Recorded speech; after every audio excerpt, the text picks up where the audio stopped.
હજી પણ જેટલા પણ વર્ષો સુધી મારે કામ કરવાનું થશે એમાં સાચે જ બાળકોને કંઈક અર્પિત થાય એવું કામ કરવાની ઈચ્છા છે.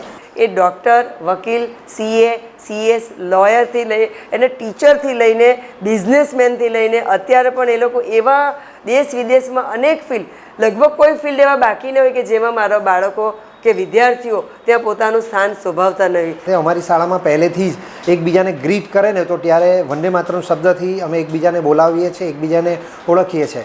એક શિક્ષક એક ડૉક્ટર પેદા કરી શકે, એક એન્જિનિયર પેદા કરી શકે, એક રાજકારણી પેદા કરી શકે, એક સાયન્ટિસ્ટ પેદા કરી શકે. આ બધી ક્ષમતા શિક્ષકમાં છે. નમસ્કાર, હું પ્રતિમા સોની, એક શિક્ષણવિદ અને સોશિયલિસ્ટ.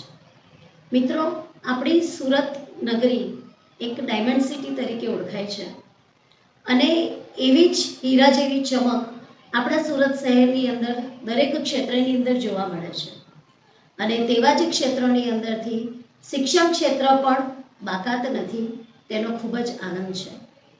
શિક્ષણ ક્ષેત્રની અંદર સુરત શહેરની અંદર ઉચ્ચતર પ્રગતિના સોપાનો સર કરી અને નવા શિખરો સર કરવા માટે ઘણા બધા એવા વ્યક્તિઓ છે કે જેમણે અથાગ પ્રયત્નો કર્યા છે, જેમણે પોતાના જીવનનો ઘણો મોટો સમય શિક્ષણ ક્ષેત્રને આપ્યો છે, નવીન પ્રયોગો કર્યા છે અને તેના દ્વારા સુરત શહેરના એજ્યુકેશન સિસ્ટમને એક લેવલ અપ લઈ જવા માટે તે લોકોએ ખરા અર્થથી ખૂબ સુંદર પ્રયત્નો કર્યા છે અને તેટલા માટે જ સ્વચ્છતાની સાથે સાથે આપણું સુરત શહેર શિક્ષણમાં પણ અગ્રેસર રહ્યું છે. તો આવા જ શિક્ષણવિદો કે જેમણે પોતાના નવા પ્રયોગો, નવી મહેનત અને અવનવી રીતે કરેલા જે પ્રોજેક્ટ્સ છે જેના કારણે આપણું જે સુરત શહેર છે તે શિક્ષણમાં અવ્વલ નંબર પર આગળ વધી રહ્યું છે. તો તેવા શિક્ષણવિદોનો પરિચય માટે ખબર છે.comના માધ્યમથી હું પ્રતિમા સોની ગુરુદેવો ભવ એક સિરિયલ લઈને આવી રહી છું, એક સિરીઝ લઈને આવી રહ્યા છીએ.